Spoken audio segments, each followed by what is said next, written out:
오늘은 예수님의 탄생을 기념하는 성탄절이 있는 성탄주일입니다. 12월이 되면 곳곳에 이제 성탄의 분위기를 좀 내게 됩니다. 우리 교회도 그래서 이 앞에 트리도 하고 밖에도 멋있게 또 트리가 이제 설치되고 나오게 됩니다. 또한 캐럴이 들리죠. 아침에 이제 라디오로 이렇게 보통 듣는데 라디오를 듣다 보니 거기에 이제 캐럴들이 이렇게 나오는 것을 보게 됩니다. 뭐 캐럴을 하는 게 이제 하나님을 이제 예수님이 오시면 찬양하는 게 사실 실제로는 캐럴이에요. 근데 그게 이제 뭐 흰 눈 사이 이렇게 돼갖고 좀 그렇지 원래는 캐럴이 찬양입니다. 하여튼 제주도는 근데 상대적으로 좀 조용한 것 같아요. 제가 재원 사거리 쪽으로 안 나가봐서 잘 모르겠는데 저녁에 나면 캐럴 분위기가 그러니까 성탄 분위기가 나는지는 모르겠습니다만. 보통 이제 서울의 12월 달은 굉장히 성탄절을 좀 요란하게 보내고 좀 시끌시끌하게 보내게 됩니다. 그러다 보니까 이 세상에서 더 성탄절을 막 주도하는 느낌이 사실은 또 들기도 합니다. 세상에서 천상들을 주도할 때는 거기에 뭐가 빠져 있을까요? 예수 그리스도가, 예수님이 빠져요. 거기는 그냥 하나의 문화축제로 그냥 크리스마스를 메리 크리스마스하고 이제 보내게 됩니다. 그래서 많은 사람들이 문화축제로 또 특별한 날로 보내게 되죠. 젊은이들이 가장 즐거운 날 중에 하나가 바로 성탄절입니다. 이 성탄절은 가장 재밌게 놀아야 되는 날로 얘기를 하죠. 또 그날에 또 그들은 어떻게 보낼까요? 연인들은 그 어떤 날보다도 함께 보내야 되는 날이 성탄절입니다. 우리 어린이들은 어떨까요? 우리 어린이들의 1년에 3대 그 절기가 있죠. 어린이날, 생일, 성탄절이에요. 그날은 뭐 하는 날인가요? 꼭 선물을 받는 날입니다. 저희는 뭐 작년부터 재작년부터는 주는데 그 전까지는 큰애는 성탄절에 선물 안 줬어요. 거의 대부분 안 줬습니다. 성탄절에 선물 받는 날은 아니잖아요. 그래서 안 줬는데 일부러 어린이들은 하여튼 산타크로스한테 선물 받기를 또 소원하죠. 하루 전날이 24일 날은 뭐 하는 날일까요? 그거는 불금보다 더한 날이죠. 또 우리 교회에서도 학생들 항상 온라이트 합니다. 올해도 아마 한다고 하죠. 네, 보통 매년 하던데 또 하지 말라 그러니 또 그렇고. 근데 밤새 놀고 학생 청년 때 25일 날은 뭐 할 거야? 11시 예배 때는 다 거기에 푹 숙이고 잠은 잡니다. 그러니까 사실 저는 저도 이제 학생 때 그 지도하면서도 야, 그거 좀 없앴으면 하는 생각 사실 좀 들었어요. 근데 워낙 고대하고 바랍니다. 애들이 1년에 한 번 이렇게 즐겁게 시간 보내는 거. 그렇게 즐거운 날입니다. 그러니까 선물을 주고받는 날, 뭐 성 니콜라스가 뭐 산타크로스의 전신인 거 아시죠? 그 이제 미국에서 이제 산타크로스라는 이름이 생겨났다고 해요.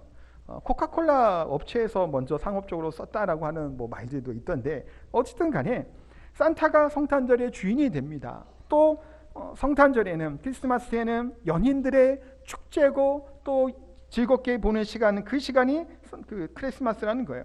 또한 가장 즐겁게 놀 수 있는 날이 성탄절이라고 이야기를 합니다. 이 땅에 오신 예수님을 기억하고 찬양하고 축하하고 감사해야 됨에도 불구하고 전 세계의 문화축제가 되어서 그냥 예수님은 싹 빠져있고 즐겁게 그 문화를 즐기고 놀고 기뻐하는 그 날로 변질되고 바뀌게 말았다라는 사실을 우리가 보게 돼요. 그런데 교회에서는 어떻게 성탄절을 보내야 될까? 어찌 보면 가장 좀 경건하게 보낼 수도 있고 또 복음을 전할 수 있는 그 기회가 될 수도 있는 날이 성탄절입니다. 그럼에도 불구하고 이 세상의 들뜬 분위기 또 이 세상의 그런 문화적인 축제에 그냥 편승해서 그냥 가는 모습들을 또 많이 봅니다. 그래서 예전에 이제 청교도들이나 그런 칼빈주의자들은 성탄절 이거 하는 것들을 반대한 적도 있었다고 해요. 이게 이교도의 축제와 같다라고 해서 반대했다라고까지 이야기를 합니다. 물론 우리가 성탄 전야제에 우리도 이제 7시부터 모여서 잠깐 예배 드리고 또 이렇게 즐겁고 행복한 그런 기쁜 그런 시간들을 보내게 됩니다.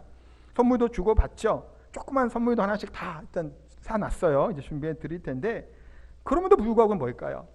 이 시간을 통해 기억할 것은 우리가 행복하고 즐거운 것은 맞아요. 근데 그 의미를 우리가 잊어서는 안 된다라는 겁니다.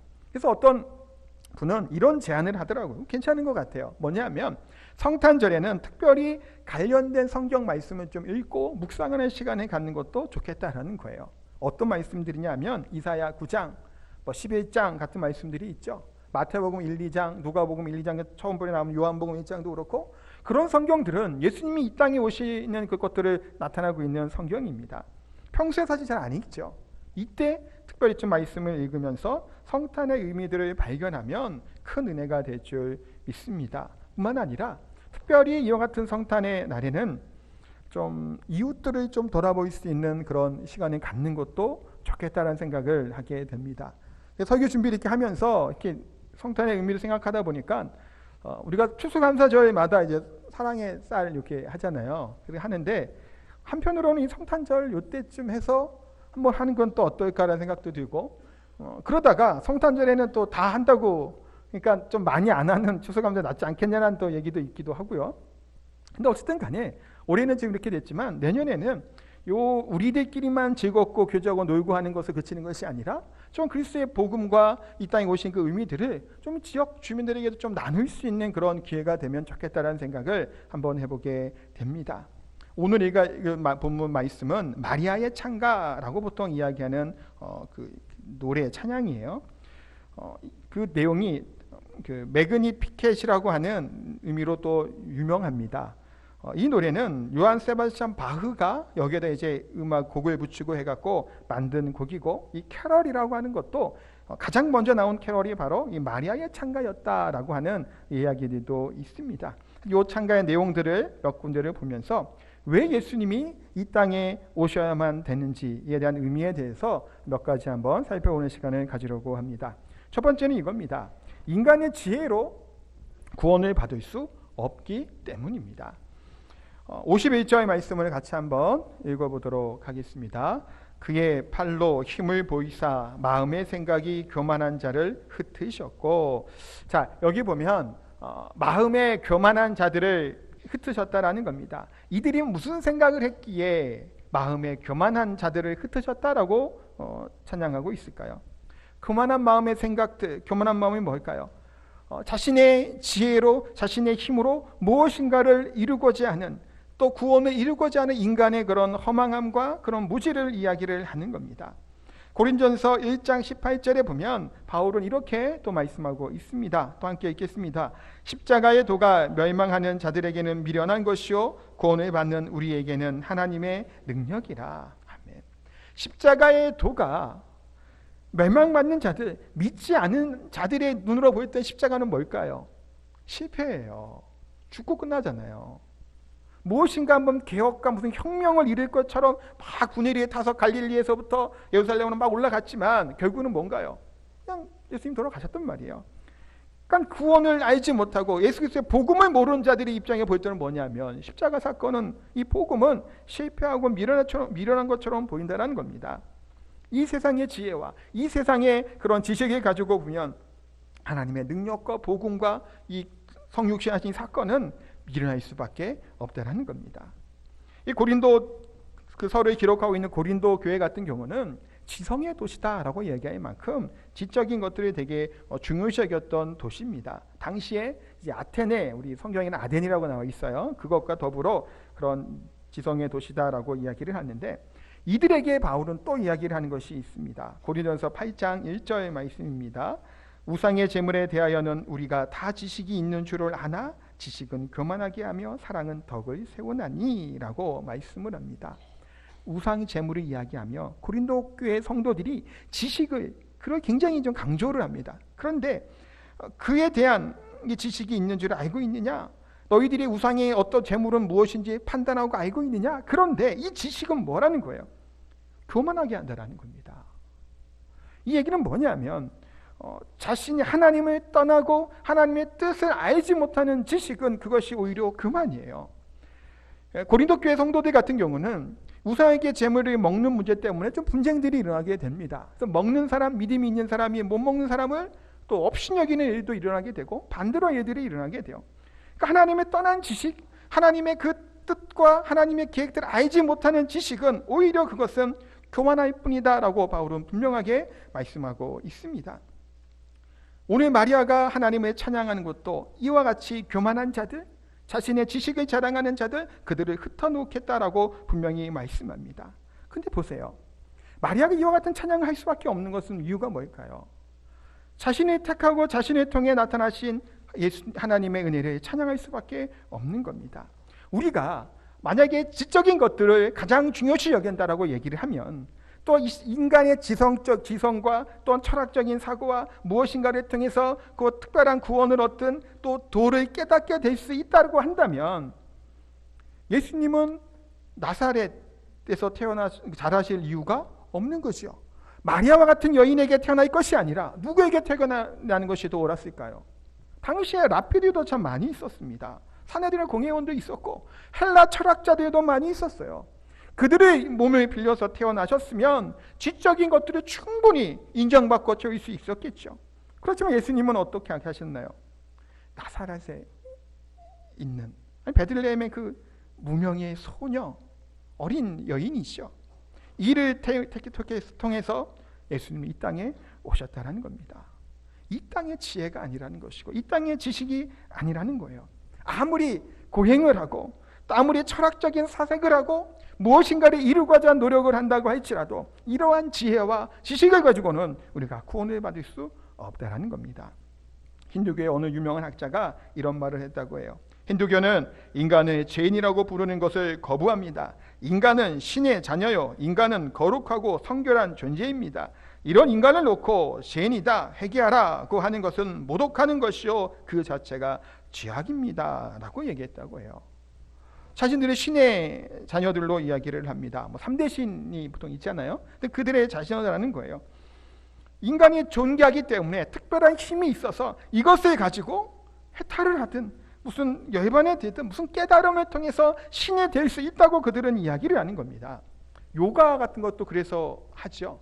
요가를 요즘에 많이들 합니다. 많이들 하는데 보통 이 요가라는 말이 결합한다라고 하는 말에서 파생된 말이라고 해요. 뭐와 결합을 할까요? 그렇죠. 우주의 심지어 뭔가를 향해 결합을 하는 거예요. 아니, 내 안에 있는 내 소우주 뭐 이게 있죠. 그런 것과 연합하여서 특별한 그런 깨달음을 갖고자 하는 거예요. 그래서 라자 요가라는 것이 있고 하타 요가라고 하는 것이 지금에 이르러서는 많이들 보편적으로 알게 되는 요가라고 해요.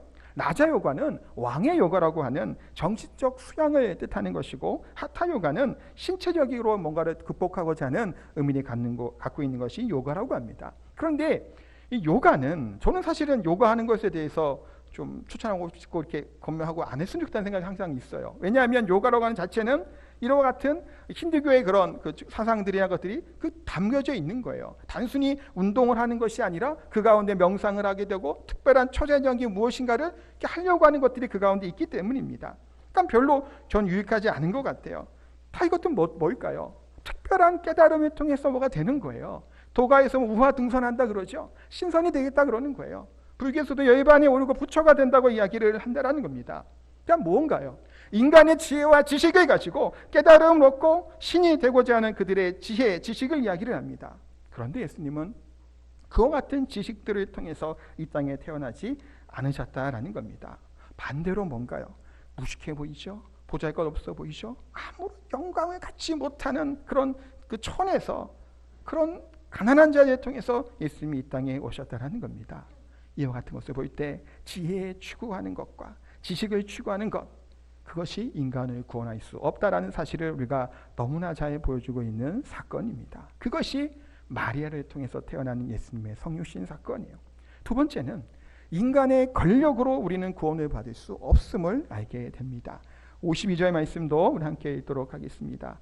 권세 있는 자를 그 위에서 내리치셨으며 비천한 자를 높이셨고, 지금 마리아는 권세 있는 자를 내치시고 비천한 자신 같으를 높이셨다라고 말씀을 합니다. 만약 인간의 권력이, 이 능력이 무엇인가를 해결할 수 있고 우리를 구원할 수 있는 힘이 있고 소망이 있다면 하나님은 마리아를 통해서 이 땅에 오실 이유가 없습니다. 당시에 로마 황제의 아들로 이렇게 태어나서 오셨으면 그 권세와 권능이 얼마나 대단합니까? 얼마나 그 당시에 그 유럽 전 지역을 다 아우르고 영향했던 로마 황제로 태어나셨으면 좋았을 겁니다. 그런데 예수님은 어떻게 태어나시나요? 왕의 자녀로 태어나지 않습니다. 황실의 그런 자녀로 태어나지도 않은 겁니다. 나사렛 땅에 살고 있는 마리아가 고백하는 비천한 이 여정의 몸을 입고 이 땅에 태어나셨다라는 겁니다. 권세 있는 자들은 오히려 그 위에서 내리치시고 비천한 자를 높이시는 하나님이라고 고백을 합니다. 말의 고백이 뭔가요? 나를 쓰시는 이 하나님, 비천하고 보잘것없는 나를 통해 하나님의 구원의 섭리와 구원의 은혜들을 이루어 나가시는 하나님에 대해서 찬양하고 높이고 있는 겁니다. 근데 그럼에도 불구하고 아직도 이 권력과 힘이 뭔가 대단한 일을 이룰 것이라고 하는 착각을 우리가 버리지 못하고 산다는 겁니다. 그리스도인들도 사실은 마찬가지죠. 어떤 목사님이 어떤 교인들로부터 이런 얘기를 들었다고 해요. 부탁을 받은 뭐냐면, 목사님, 저분 아시죠? 목사님이 좀 관심 좀 잘 가져주세요. 이분 한번 제대로 믿으면 아주 큰일 할 사람이니까 목사님 한번 잘 봐주세요 라고 하는 부탁을 받는데요. 종종 받는다 그러더라고요. 근데 이제 그 부탁을 받는 이 대상이 어떤 사람일까요? 이 목사님이 얘기하는 게 그거예요. 셋 중에 하나래요. 첫 번째는 뭐냐면 좀 많이 배운 사람, 지식적인 그런 능력이 탁월한 사람이라는 거예요. 그래서 이분의 그런 지적인 능력이나 나름 그 사회적인 지위를 통해서 영향력을 행사할 만한 사람이 이렇게 교회 오든가 이렇게 주변에 있으면 한번 좀 잘 좀 해보라는 거예요. 두 번째는 뭐냐면 좀 권력이 있는 사람을 할 때가 또 많다라는 거예요. 사회적인 위치가 권력이 있으니까 복음 전파하는데 유익할 거다라는 의미로 얘기한다는 겁니다. 세 번째는 뭘까요? 돈이 좀 있는 사람이라는 거예요. 뭐 좀 있는지 많이 있는지는 모르겠지만 그와 같은 물질과 재물을 통해서 하나님의 일들을 할 것이다. 그러니까 조금 이런 좀 분들은 관심을 좀 가져주세요라고 이제 얘기했다라는 거예요. 근데 이분이 얘기하기를 자신도 이제 젊을 때는 그래서 더 그런 분들에게 더 관심을 가졌답니다. 그런데 한 번도 성공한 적이 없대요. 그분은 여전히 큰 일을 할 것 같은 사람으로 머물러 있었다라는 거예요. 뭔가 대단한 일을 하고 교회에 뭐 하지 않았다라고 이야기를 하면서 웃고 그랬던 것을 이제 기억합니다. 이 얘기는 뭘까요? 이 땅에서의 지식과 영향력, 재물과도 같은 것이 필요 없다는 얘기는 제가 볼 때는 아니에요. 하나님이 이러한 사람을 통해서 어떻게 하시나요? 때로는 일을 하시죠. 어떨 때는 믿지 않은 불신자들이 들어서 하나님의 일을 이루시기도 해요. 아무런 관계가 없는 사람인데 필요한 것들을 채워주는 경우들이 얼마든지 사실은 있습니다. 또한 주변에 보면 지금 이야기한 이런 사람, 영향력이 있고 나름 뭔가가 있고 있는 사람들, 사회적인 지위가 있는 사람들이 교회에 오고 잘 이렇게 해갖고 이 교회가 정말 확장되어 가고 또 하나님의 일들을 막 넓혀가는 것들을 실제로 보기도 해요. 아주 무시된다는 얘기는 아닙니다. 그러나 이러한 힘과 능력이 우리를 구원하고 하나님의 교회를 이루어 가시는 것은 아니라는 거예요. 하나님의 손이 짧아서 꼭 이런 사람들을 통해서만 일을 하시냐라는 거예요. 반대로 가진 것이 없는 사람들, 부족한 사람들을 통해 하나님 역사를 안 하실까요? 오늘 본문은 뭔가요? 능력 있는 사람, 권세 있는 사람을 통해서 예수님이 오신 게 아니에요. 그냥 한 여인, 소녀, 그것도 부잣집 딸도 아니고 가난한 집 딸 마리아를 통해서 이 땅에 오셨다라는 겁니다. 예수님의 제자들의 면면을 보세요. 얼마나 대단한 사람들이 있나요? 별로 없어요. 그러나 그럼에도 불구하고 하나님은 그런 사람들을 통해서 일하셨음을 우리가 기억해야 됩니다. 그렇다고 이 땅에 있는 이런 재물이나 건데 그것이 무시된다는 얘기는 아니에요. 그러나 하나님이 이것으로만이 하나님이 일하시고 이것이 우리를 구원하는 것은 아니라는 사실을 깨닫기 바랍니다. 세 번째는 재물과 물질이 우리를 구원할 수 없다라는 겁니다. 53절 말씀 한번 읽도록 하겠습니다. 쥐리는 자를 좋은 것으로 베푸셨으며 부자는 빈손으로 보내셨도다. 쥐리는 자를 좋은 것으로 베푸셨고 부자는 빈손으로 보내셨도다 라고 이야기를 하는데 어떤 분이 이 마리아의 찬가를 아무런 선입견을 가지지 않고 믿지 않은 불신자에게 한번 읽어보고 그 느낀 걸 한번 얘기해 달라는 얘기를 했대요. 그때 그분이 이거를 이 마리아 찬가를 읽고 이거는 공산주의 얘기고 사회주의 이야기네 라는 얘기를 했다는 거예요. 레닌을 얘기하고 마르크스 얘기했다는 겁니다. 꼭 그렇게 느껴지기도 하죠. 흩으시기도 하고 권세 있는 자를 내리치고 비천한 자를 높이기 뿐만이 아니라 부자들은 이렇게 하고 가난한 자를 한다고 하니까 꼭 공산주의, 사회주의 혁명 그런 내용 같다라는 겁니다.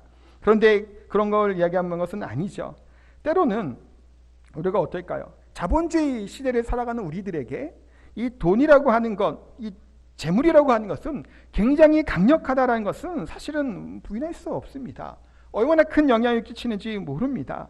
그래서 지난주에 제가 말씀드릴 때 돈만에 추구하고 돈에 매여 살아가는 것이 얼마나 헛된 일인가에 대해서 함께 말씀을 나누었죠. 그래서 제가 이제 설교가 끝나고 주중에 한번 곰곰이 생각해 봤더니 한편으로는 이 말씀 듣고 오해할 수도 있겠다는 생각을 좀 들기도 했습니다. 이게 뭔 얘기냐면 물질 그 자체가 악이냐? 그건 아니에요. 재물이 그것이 악이다라는 것이 아니죠. 뭐가 문제라는 걸까요? 돈을 사랑함이 일만하게 뿌리다라고 하는 돈을 사랑하는 것, 그것이 문제라는 겁니다. 돈을 다스리지 못하고 돈에 휘둘려 사는 인생이 뭔가요? 그것이 문제라는 거예요. 또한 돈을 하나님보다 더 뭐하는 걸까요? 신뢰하는 겁니다. 기도하고 하나님께 간구할 그 시간에 돈을 더 추구해 나가는 거예요. 그건 문제라는 겁니다. 또 돈을 하나님보다 더 사랑하는 것, 그것이 죄라는 것이죠. 내가 돈을 사용하고 쓰는 것이 아니라 돈이 나를 이끌어가고 지배하는 것, 그때부터 뭘까요? 돈은 우상이 되는 겁니다. 돈이 나의 신이 되는 겁니다. 그래서 성경은 탐심을 물리치라, 탐심은 우상 숭배다라고 분명히 경고하고 말씀하고 있습니다. 왜 그럴까요? 탐심이 있는 곳에 예수님은 그 가운데 함께하지 못하기 때문입니다. 사랑하는 성도 여러분, 저는 사실은 기도하고 바라는 것은 우리 성도님들이 물질적으로 곤란하고 어렵고 그렇게 사는 거 사실 원치 않아요. 저도 사실은 새벽에도 기도하고 성도 생각할 때마다 가능하면 좀 풍요롭게 살고 어려움이 없이 그냥 물질적으로 풍족했으면 좋겠다는 소망을 사실은 항상 가지고 있습니다. 그래서 하나님이 풍요한 물질적인 복도 주셔서 또 본인들이 우리가 기도하고 소망한 대로 또 하나님의 영광을 위해서도 또 이 물질들을 잘 누리고 사용했으면 좋겠다라고 하는 소망하는 마음이 사실은 있습니다. 그런데 이것이 선후가 바뀌게 되는 것이 문제라는 것을 이야기를 하는 겁니다. 그 물질 때문에, 돈 때문에 거기에 매몰되어 있으면 그것은 재앙이에요. 그것은 우리를 비참하게 만든다는 겁니다. 그것에 경계하고 온전하게 주님이 주신 재물을 누리며 그것을 사용하지 못하는 것을 사실 염려하는 것이지, 그것을 누릴 수 있고 또한 풍족하게 복받은 가운데 살아가면 얼마나 좋은지 모릅니다. 그래서 사랑하는 성도 여러분, 하나님께서 여러분들에게 물질적인 복과 은혜를 풍족하게 내려주시길 소망합니다. 그렇죠. 풍족했으면 좋겠어요. 그런데 그 보신 것들을 잘 사용하셔서 물질과 재물이 우리를 구원하는 것은 아니다. 이것이 하나님의 허락해 주심이 감사하겠으나, 그러나 이 물질 만능주의에 살아가는 자본주의 이 시대 가운데 이것이 모든 것이 되어서는 안 된다는 겁니다. 예수님께서는 가난하고 또 연약한 목수의 아들로 태어나셔서 가난하고 병든 자들에게 긍휼히 여기시고 이 땅에서 재물로 돈으로 구원받는 것이 아니라 예수 그리스도로 구원받는 은혜를 우리에게 베풀어 주신 줄 믿습니다. 이 가지 세 가지 사실을 보면서 우리의 지혜와 권세와 재물로 우리가 구원받지 못함을 사실은 깨닫게 됩니다. 구원받을 수 없는 우리는 어떠한 존재라는 걸까요? 비참한 존재라고 성경은 말씀합니다. 그러니까 마리아가 이 하나님을 찬양하면서 이야기하는 중요한 단어 중에 하나가 있어요. 긍휼입니다. 긍휼. 50절 말씀 한번 또 읽어보도록 하겠습니다. 긍휼하심이 두려워하는 자에게는 대대로 이르리로다. 또 54절입니다. 그 종 이스라엘을 도우사 긍휼히 여기시고 기억하시되, 여기에 긍휼이라고 하는 말이 두 번 반복해서 이렇게 기록되어 있습니다. 마리아가 본인 자신이 돌아보게 될 때 자신은 어떠한 존재인가요? 긍휼을 받은 존재인 것이고 우리 이스라엘 백성들이 긍휼을 받은 존재라는 겁니다.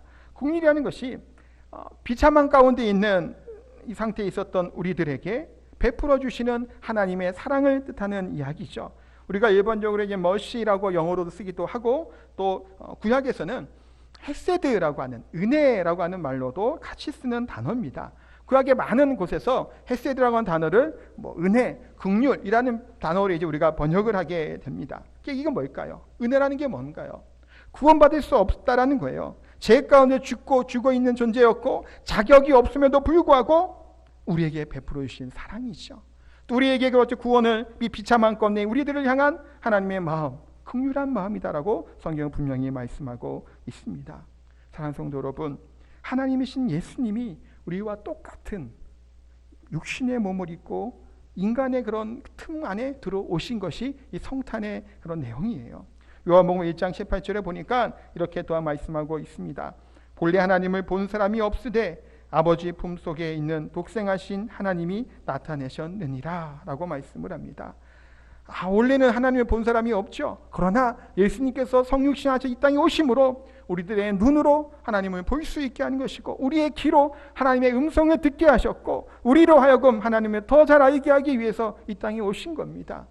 또한 주님은 높고 높은 곳에서 계시지 아니하고 낮고 낮은 이 자리의 모습으로 오신 것이 잃어버린 한 마리의 양조차 사랑하시는 하나님의 사랑과 은혜가 그 가운데 있는 줄 믿습니다. 때로는 우리가 넘어지죠. 지쳐있죠. 쓰러져 있는 나를 향해 주님께서 오셨다라는 거예요. 근데 중요한 것은 뭘까요? 우리가 구원받을 만한 자격이 있지 않다라는 거예요. 마리아가 고백하는 것처럼 나는 비천한 여종이라는 겁니다. 우리 또한 마찬가지예요. 구원받을 자격이 전혀 없다라는 거예요. 우리는 어떤 존재들인가요? 하나님의 그런 저주 아래에 있었던 존재들이죠. 그래서 죽게 되어 영원히 죽고 멸망할 수밖에 없는 우리들을 향해서 독생하신 예수 그리스도를 이 땅에 보내주신 이 사건이 바로 성탄절입니다. 성탄절이 될 때마다 항상 생각하는 생각들이 있어요. 청년 시절 때부터 이 생각을 항상 했는데, 우리는 보통 성탄절이 되면 기쁘다 구주 오셨네 하잖아요. 근데 하나님 아버지의 마음을 생각하면 어떨까요? 아들은 성육신에서 가면 그 인간적인 생각으로 제가 얘기를 하는 거예요. 비참하게 반드시 뭐 하는 걸까요? 죽어요. 우리 인간들은 다 태어나는 것이 뭐 하는 날이죠? 잘 살기 위한 행복한 날인데, 예수님 태어난 순간 뭐 하는 순간인가요? 이제 죽음을 향해 가야 될 그 시간이에요. 점점 시간은 다가오는 겁니다. 우리랑은 다르다라는 거예요. 사랑하는 아들을 보내는 하나님의 마음이 어떠할까라는 것을 항상 성탄절이 될 때마다 좀 생각하게 됩니다.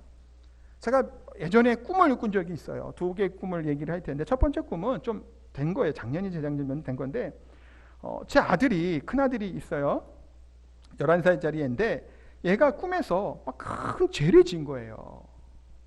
그러니까 얘는 지금, 우리 아들은 죽어야 되고 심판을 받아야 상황에 처해진 거예요. 근데 저는 그 상황에서 뭐 할 수 있는 게 없는 거예요.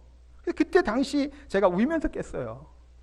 와, 얼마나 그때 막 성화 뭐 어찌할 바를 모르는 막 그런 상황 가운데 제가 깬 적이 있었고, 한 달 전에 2달 전인가는 우리 딸을 잃어버리는 꿈을 꾼 건데, 잃어버리는 것을 알고 있었던 꿈이에요. 우리 딸내미가 어떤 모르는 사람을 쫓아가는데, 따라가면 얘를 잊어버리는 거예요.